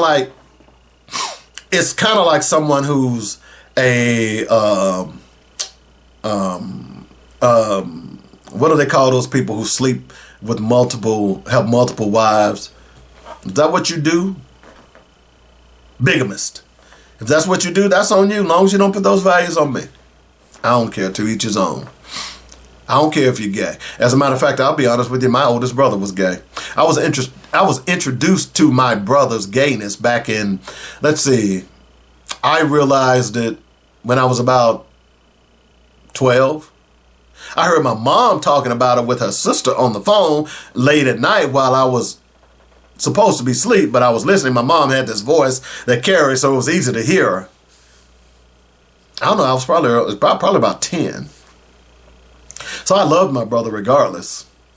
For a long time, I didn't even see my brother because my brother, by the way, had been sexually abused by a relative, which is par for the course for a lot of people who are gay. Don't get mad at me. Go out and look. I know a lot of gay people. I'm friends with a lot of gay people. And every one of them has an abuse history. That's a small sample size. I'm not trying to get into that. I'm just simply saying. I don't doubt that some potentially are born that way. So I say that to say that, hey, if Mike Johnson is gay, okay. But what are you hiding? Why are you hiding it? What would happen if MAGA realized that you were, packing? What would happen? I'd like to know. And why do you have a Grindr account? Now, I mentioned Charles Blow. Charles Blow is a renowned black author and writer. Charles Blow is gay. From what I've heard. I don't know for sure. I'm just saying Charles Blow is gay. And he made a post earlier this week. He and Mike Johnson grew up in Shreveport, Louisiana. And Charles Blow matriculated in the gay community. And he made the point that many of the people in that community stated that Mike Johnson was gay. That's not me saying it. That's Charles Blow, a renowned writer. He wouldn't say that because look, he understands journalism. He wouldn't say that if it was rumor or innuendo. In fact, you can go out and find that post. Those are Charles Blow's words. Again, do I care whether or not Mike Johnson is gay? No, I don't. Don't care whatsoever. But what we're finding here is that the Republican Party is replete with sexual bigots. And Mike Johnson apparently is one of them. And they don't want this Grindr account to come out. Now, here is a man that has done somersaults. And the question is Mike Johnson in these Epstein files? Let me give you an example. We talked a little bit about the Arizona representative who won the special election a couple of weeks ago and was expecting to be sworn in last Monday. You know what Mike Johnson did? The Speaker of the House, he went into recess. Because for the first time, they would have had 218 votes. And that's all they needed in order to force those files to be released. Mike Johnson refused to swear her in and went into recess. Why are you turning these somersaults? Are you in the files? But even more so, it's not really about Mike Johnson. It's about that other guy, Donald. Because we know beyond a shadow of a doubt that the guy's in the files. At this point in your life, you cannot honestly say that you doubt that Donald J. Trump is in the Epstein files and there is some nefarious information that he doesn't want out. It's pretty clear now. Now, you might be one of those people who still love him and don't believe what people are saying about him, but you are a dumbass. Sorry. Oh, Dave, don't call me names. Yeah, I'm going to call you what you are. Because you were a dumbass, just like the farmers who are crying now. You're a dumbass. You crying now because you're about to lose your health insurance. Your mom about to lose her nursing home. All of that stuff is about to go by the wayside because you voted for this guy. The guy who said, I go up and grab women by the, you know what I'm talking about. The guy who was convicted for sexual assault. The guy who was a 34-count felon. You thought it was cool to have this guy in the White House. You thought it was cool to have a criminal in the White House. And now that he's participating in criminal activity, your cognitive dissonance is keeping you from waking up and saying, whoa, I screwed up. And anybody who is enabling this guy needs to be out of office. And that's every one of the Republicans, the Rethuglicans. Every one of them. Look, I understand loyalty, but there's a thing between loyalty and morality. And right now, the morality in the White House, let me ask you something. Those of you who support this guy, would you be willing for your child to be modeled after this guy? Or any of these Rethuglicans? Hell to the no. Come on, people. So why is Mike Johnson turning somersaults to keep these Epstein files from being released? As we get more and more information, it's an abomination. And at the end of the day, the American people, when you talk about transparency, are you really for transparency or is it just lip service? And what we found over the years is that the Rethuglican Party is nothing more than lip service. Oh, we're for law and order, but you vote and support a guy who breaks the law every damn day. I recently heard that the Treasury Department is going to mint a coin with Donald Trump on it, which is illegal. He breaks the law every day. Don't talk to me about law and order. Why didn't you talk about law and order when he pardoned 1,600 January 6 convicted felons who tried to raid the Capitol? Hello? Why do you talk about law and order when he wanted to get a free jet from a Middle Eastern country? Hello? We don't need your law and order protestations. We need you out of office. And Mike Johnson is one of those people who needs to be out of office. Because if you claim that Democrats are in these files, which is one of the arguments, oh, well, if President Trump was in these files, why didn't they release him while Biden was president? I can answer that question. But at the end of the day, now that the files are required or requested to be released, why are you all fighting it? That's the real question. Don't come with that subterfuge about, well, you should have released him while Biden was in office. No. For whatever reasons, we don't know why. And that's why I think people are so curious and fascinated about this story. What did Jeffrey Epstein have on so many rich and political minded people in America that he could do what he did? And even in his death, Democratic administrations and Republican administrations did not release these files. What did Epstein have on these people? That's the real question that we all need to be asking.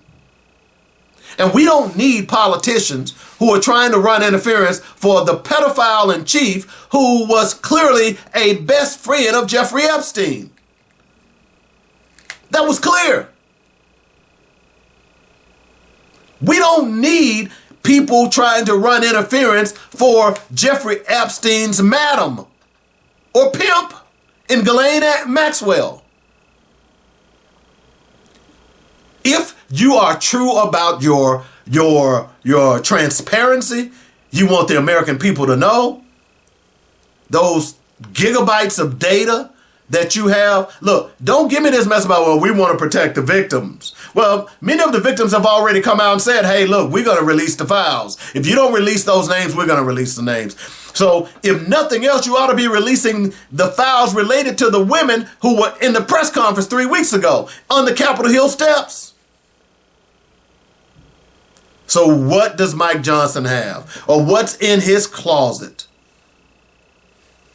I keep thinking about the Stevie Wonder song, Skeletons in the Closet, Dancing All Around the Room. Y'all know that song.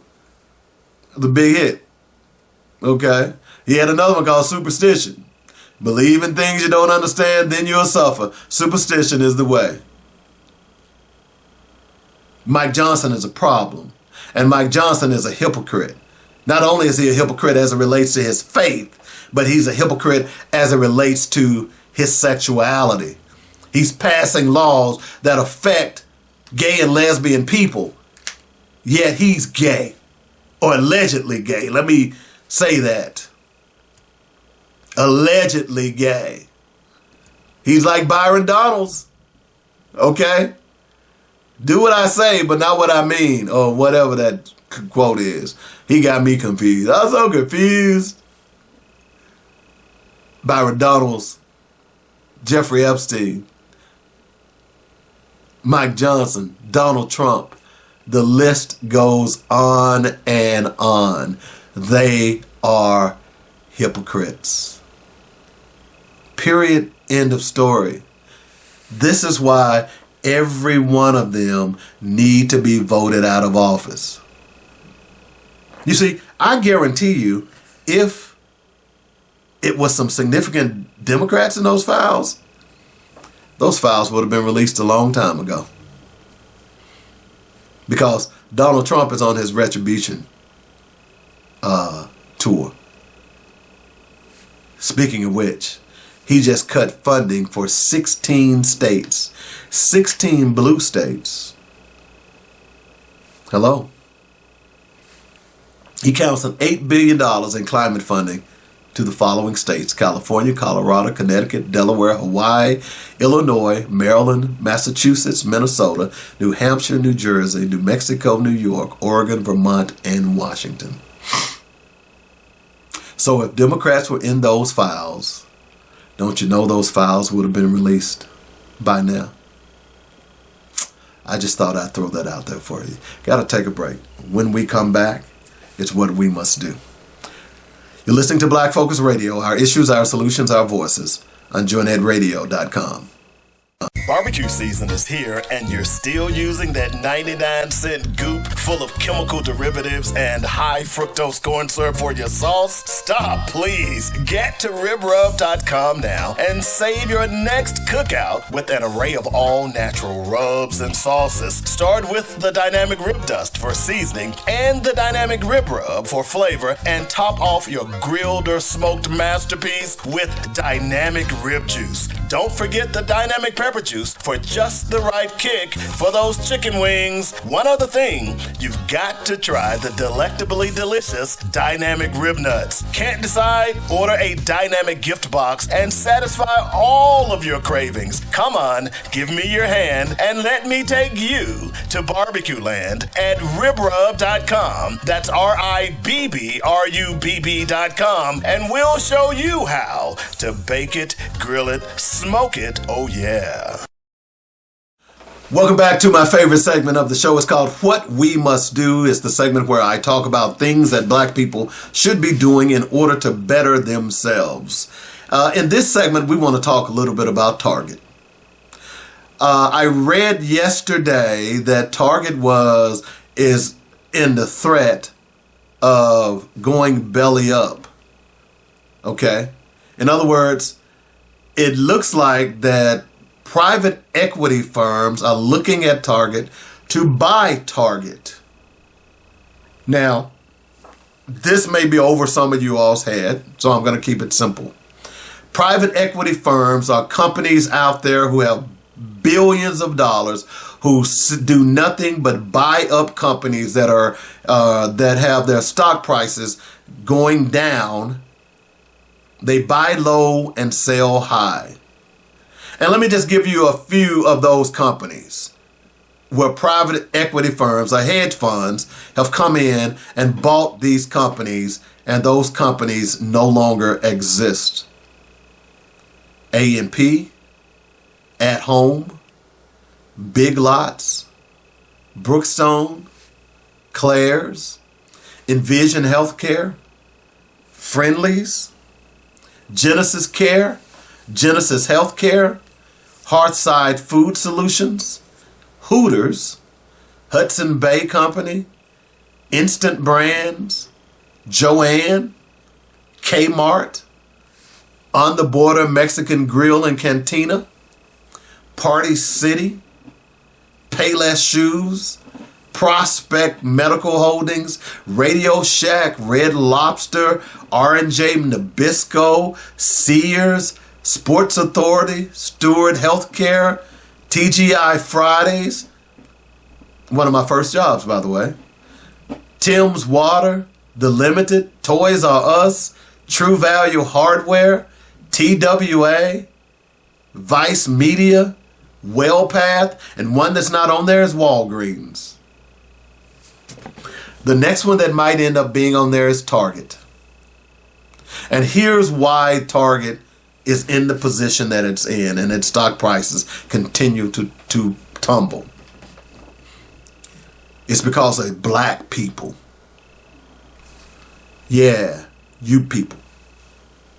You people decided that you were going to boycott Target because Target told you in your face that your money don't mean crap to us. And we going to do what I want. We're not going to support black businesses. We're not going to support DEI. And you're going to still keep spending your money with us. Ha! Yeah. But what Target didn't realize, the resolve of black people. Target didn't know the history of black people. That when you piss black people off, black people respond, and black people responded in the amount of costing Target $15 billion, a reassignment of its CEO. And its stock prices are continuing to plummet. And guess what the news was this past week, over the weekend, that Target may be subject to a buyout by a hedge fund. Those very same hedge funds that bought out all of those stores that I just listed, and they no longer exist today. Wow. You did that, black folks. Now, why am I bringing this up in What We Must Do? I'm glad you asked. Because if we don't have a startling example of the power of black people just this past year, Target is one of them. Now, I've given you another example on a smaller scale, and that was the University of Missouri. You know, I've talked about that story of how the students at the black students and the black football players at the University of Missouri forced the president to resign because the president was ignoring the racism that was taking place on that campus. Hello? I gave you that example. But now we have another example of the power of the black dollar. Now, certainly there were some white people who decided to join with black people and say, hey, look, we're going to join together and we're going to make this count. And it has counted. Target is about to go under. It remains to be seen over the next 6 months to a year whether or not Target will be the Target that many of you all grew to know and love. I will tell you that I worked at Target decades ago at one of their distribution centers in Maumelle, Arkansas. I worked there. But I don't feel sorry for Target. You shouldn't either. What you should be thinking about is like, damn, Dave Coleman has been telling us we got power. This is an example of the power that we have. Where can we use it in other places? You remember I told you about you got 2 votes? You got one with your dollar bills and you got one at the ballot. You got to utilize both of them. Both of them are important. How you spend your money tells that business owner that you care about him. That's how you spend your money. Why aren't you spending your money with the businesses who want your business and who don't contribute to the Rethuglican party? It's time to start paying attention who's getting money from Walmart. It's time to start paying attention who's getting money from the NFL owners and the NBA owners and the NHL owners. It's time to start paying attention to that because these people affect your everyday lives by helping to get people like Donald Trump and Mike Johnson elected. If you run a business, they say you should stay out of politics. Some has even suggested that part of the reason that you don't get a lot more sales is because I'm into politics. They may be right. But I believe it is my moral duty to educate people about how they're being used and abused by the political system, especially in the black community, because they've taken away so much of our black media. It is important that we understand that. So what I've been trying to tell you is your dollars matter. Who you spend your money with, who you give your money to matters. And Target didn't think it mattered. Target thought that, hey, this was going to blow over. Target was so bold that Target didn't even go and try to negotiate with the black leaders who was instrumental in getting this boycott established and rolling. They tried to circumvent those leaders and go talk to Al Sharpton. Look, we know what Al is all about. Al is all about his money. He ain't trying to fight nobody right now. He happy being on MSNBC every evening, every Saturday at 5 o'clock. He ain't trying to step on this show. Just like Stephen A. Smith. When he said Jimmy Kimmel, he know the game. He ought to understand that he shouldn't have been doing what he was doing. By the way, Stephen A. Smith is one of those nominees for the most despicable black man in America. We'll get him on there too. So what I'm saying to you, your money matters. What people do to you matters. And you can affect particularly these major corporations, by simply saying, I'm not going to spend money with you. Here's what people need to do. We need to find out how much money that these corporations are sending to the Rethuglican party. And everybody, whether you're black, brown, purple, or polka dot, you need to boycott these companies. Find somewhere else to go. Those of you who said, oh, well, I got to go to Target, you realize that there are other stores you can go and get some of the same cheap merchandise that Target was pushing. You see, there are businesses out there who want your... Look, Costco is the classic example of that. When many of us said, okay, we're not shopping at Sam's. And for a long time, I didn't shop at Sam's. I had to go back because a lot of the products that I need at Sam's for my business is not at Costco. But for a long time, for about 6 months, when my membership came up for renewal, I didn't renew it. I went to Costco. And when you go to Costco, man, it's like a traffic jam up in that place, man. It's crazy. Costco knew that, hey, look, we want everybody's business. It don't matter if you're black, white, brown, purple, or polka dot. We want your business and we're going to treat you with respect. And oh, by the way, we believe in DEI. Hey, look at us. We doing DEI over here. Yeah. That's what Costco did. That's what every company ought to be doing. Donald Trump be damned. Because, see, as I've said over and over again, the way you beat a bully is you punch him in the nose. And then when he raises up again, you punch him in the eye. So you make sure you leave your mark. So when he's walking around and people say, hey, man, see, you can hide a busted nose, but you can't hide a black eye. So when he's walking around, he's saying, hey, who punched you in the nose? They'll say, oh, you were bullying that guy over there. That's what you get. You shouldn't have been bullying him. That's what you have to do to Donald Trump.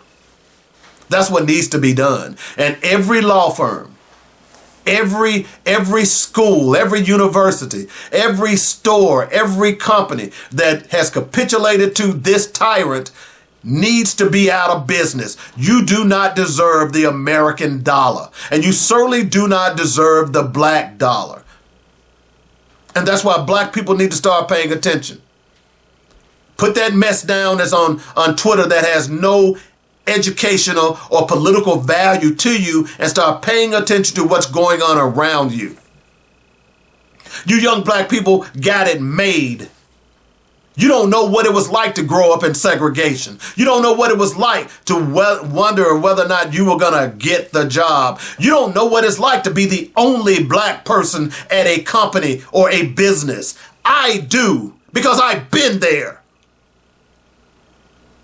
You don't know what that's like because you are so spoiled. You can go and do what you want to do. And then the sad thing about it, when racism does slap you in the head, you don't know how to act. I saw a post on Facebook, well, it wasn't Facebook, it's on one of those social media accounts, where the black woman got hit with racism by a white woman. You know what the black woman did? She started crying. Because she didn't know how to deal with it. Because she thought everything was hunky-dory. That white people love her. Y'all need to wake up. It's time to wake up. Malcolm said the ballot or the bullet. See, we don't need a physical bullet. We need an economic bullet. The most powerful weapon in the 60s was not the marches, was not the speeches. The most powerful weapon in the 60s that gave you equality or a modicum view of equality so that you, young people today, can walk around thinking that you own the world was an economic boycott. Once white people realized that they were going to lose money, they woke up. It's the same argument that the farmers are making now. They didn't realize that, hey, we're going to lose money if we elect Trump. They're beginning to understand the power of the economic boycott because China has said, we ain't buying your damn soybeans and we're going to go somewhere else and buy them. It's time for black people to understand that concept. We're worshiping the gods of a beaten enemy. The God of white people is money. And now black people are worshiping that God, and we are in the same predicament that they are in. Our children are in the same predicament that their children are in. It's time for us to wake the hell up. And you know what else? That's what we must do. I hope y'all enjoyed the show. We're on every Monday. We do a live refresh every Monday throughout the week on Joynet Radio. You can listen to some of the old shows, or you can go out to YouTube and make sure you catch up on some of the old shows as well. Make sure while you're out there that you subscribe, like, and share. Tell a friend to tell a friend to tell his mama, daddy, sister, brother. And I want to thank all the sponsors and all the people that have supported me thus far. Black media is important. We must band together as black journalists, as black writers, as black videographers, as black photographers, and tell our story. Because if it wasn't for people like Ernest Withers and many of the other black journalists from the past, we wouldn't know about some of the things that went on back then. And on that note, I bid you adieu.